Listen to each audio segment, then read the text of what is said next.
color. The continuing story of Peyton Place.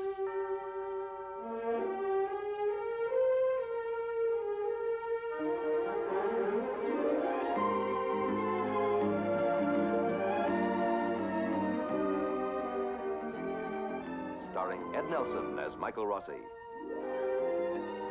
Ryan O'Neal as Rodney Harrington, Barbara Parkins as Betty Anderson, Christopher Connolly as Norman Harrington, Patricia Morrow as Rita Harrington, James Douglas as Stephen Cord, Elizabeth Walker as Carolyn Russell, and also starring Barbara Rush as Marcia Russell.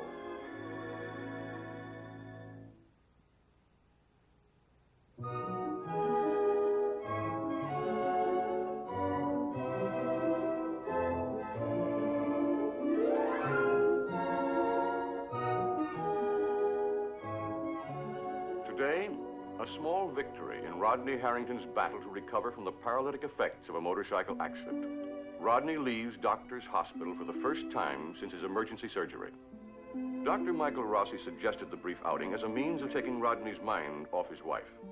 Rodney has been building doubts about her loyalty, building those doubts into a chronic depression. Anything that attacks that depression will be helpful to the patient. Hey, Rodney! Boy, am I glad to see you! Whoopee! That's exactly how I feel. I can't believe it, you're outside. Only for a little while, Eli. Sure, boy, but you're outside. We're taking him on the grand tour. Well, good, I'll tag along with you and help you show him off. Ah, hi, Rodney. Hey, hello, Bo Peep. Hey, Fred, Sarge, how you doing?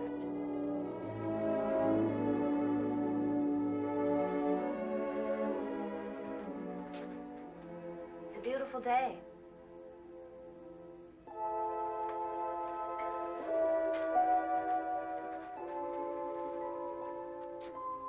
I said it's a beautiful day. Oh, yeah. Let's see, where was I? I lost my train of thought. I don't know, I lost it too.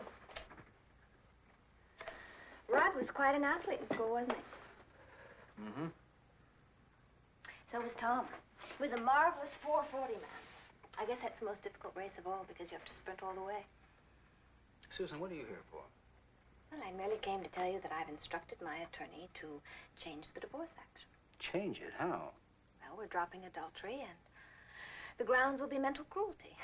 Good old mental cruelty, or whatever that means. I don't quite understand. It's impossible for me to believe that you've been overcome by an attack of compassion. It has nothing to do with compassion. It's just being practical. Tom isn't contesting the divorce, so Jill won't be named. No point in being vindictive, is there? What are you up to?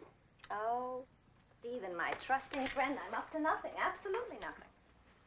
Here, you call Jill and tell her that the wicked witch of the North has been shot down in flames. I'll tell her in my own time and my own way. Well, fair enough.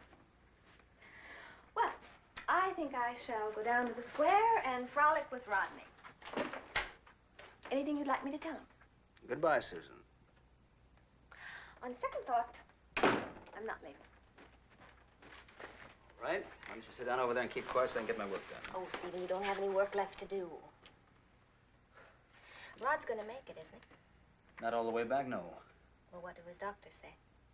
No, they're professionally cautious. Dr.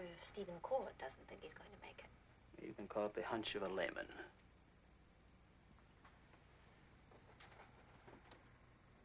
I don't think you want him to make it. Well, that's absurd. Oh, come on, Stephen. I mean, you're just tasting the misery. It's swirling around in your mouth like good booze and you love it. I think that you just love to see yourself surrounded by sad thoughts, pacing to and from the window, and then suddenly you see your brother, right? Your brother, much better than your half-brother. It's a much better image. And you see him being wheeled past the bandstand, and you gasp, and you pull yourself together, and you magnificently carry on because you're such a brave, brave man. You know, I have a theory about sarcasm. What's that? I think it's something to hide behind.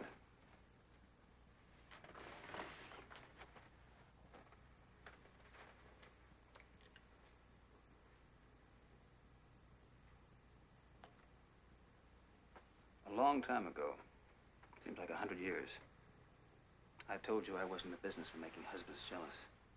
Well, I'm not in the business of making ex-husbands jealous either. Neither am I. Oh?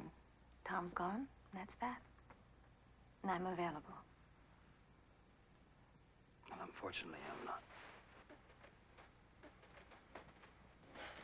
Betty? Maybe. Of course it's Betty. It always has been. All right, have it your way. I'll wait till they wheel Rodney back in the hospital, and then after that's done, I'll find Betty, sweep her off her feet, and declare my undying love. Then I'll rush right back in here and close the door, just in case he leaves the hospital again. You know, I have a theory about sarcasm. It's always something to hide behind. The point is, I have a lot on my mind these days. Oh, Stephen, you have only one thing on your mind, and that is how to get next to Betty without being obvious. That's your problem. You know, I'm sure you've got at least a dozen tablets filled with notes on various approaches. It's too bad you can't look up precedent. You know, would you consider me rude if I asked you to leave? Well, I've been kicked out of your home, kicked out of your office. And I've always considered you rude, but that's part of your charm. Perhaps I could help you forget Betty. And what can I do for you? Kill an afternoon? What's wrong with killing an afternoon?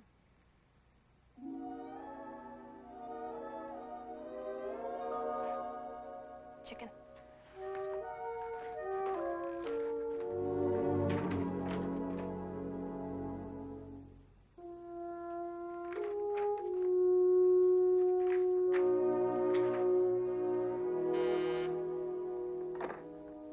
Hello? Hello? Carolyn Russell is here, Doctor. I told her you were busy, but I thought I'd check. No. Good. Sure in, eh? Yes, sir.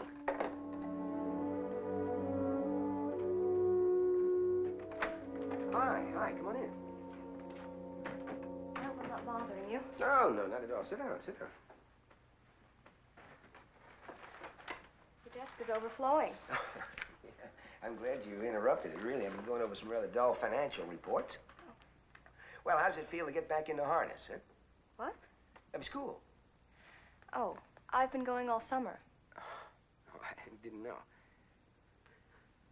I didn't really come here to chat. I came here to talk about Mother. All right. What about your mother? Well, I'd like to know what your plans are.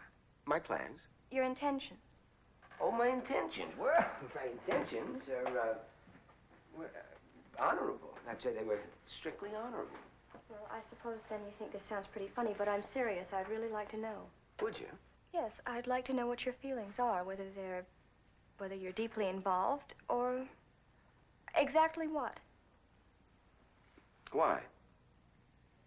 Because my mother is very vulnerable at this point, and I don't want to see her get hurt. Not again. Is that the only reason? Well, the only important one. Naturally, what you two decide will affect me. All right. Actually, I've been wanting to talk to you, too. I suppose I should have long before now, really. I feel as much toward your mother as I have to any woman I've ever known in my life. And, I think she returns that feeling. Are you going to marry her? No, I mean, I don't think it's right that we should rush into marriage, do you? Now, look, if that sounds old-fashioned to you, or maybe overly cautious or anything, I suppose that's the way I am. You were on our front steps when you moved into the Carson house. You took her out that first night, and you've been practically inseparable ever since. I don't think that sounds overcautious. It seems to me you move pretty fast. Look, is that what's troubling you, the fact that your mother's found someone appealing so soon after her divorce? I'm not troubled, or bothered, or worried, or anything. I simply would like to know where you plan to go from here. Look, miss, why don't you say what you mean? All right. Perhaps your intentions aren't so honorable. Perhaps you're taking advantage of my mother because she's so available. Is that what you think? Am I wrong? Yes, you're wrong. You're not only wrong, but you're rude. Now, look. My relationship to your mother, I consider a very special one. I don't intend to sit here and listen to your high school insinuations. I didn't expect you to get angry. Well, you're wrong about that, too. Then I guess I shouldn't have come. Listen to me. No, you had to come, didn't you? Sure, because you wanted to break up our relationship. That's not true. And all this threats and these insinuations with Jeff. This is all part of it, isn't it? I don't know what you're talking about. Well, it may interest you to know that nothing and no one, not even you, is going to stop me from seeing your mother. I couldn't care less.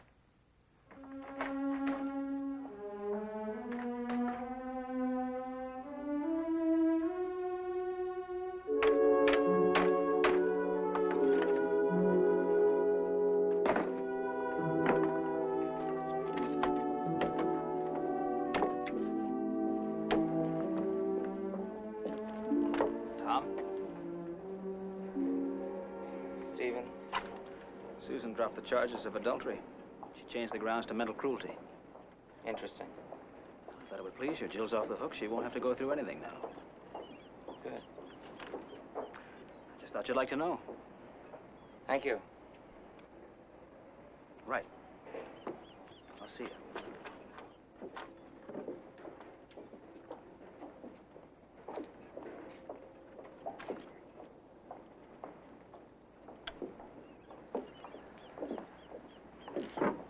Look, Tom, I don't like to see you doing this to yourself. Stephen, I suppose you mean well, but my life is my own. Now, any invasion of privacy will be met head-on, okay? I told you before, I understood. Go away, Stephen. There must be something I can do. No. I assume you're broke? Not at all. I get paid for this. How much? That's between labor and management. How long's it been since you sat down to a tablecloth dinner? I don't remember, but it's not important. I eat when I'm hungry.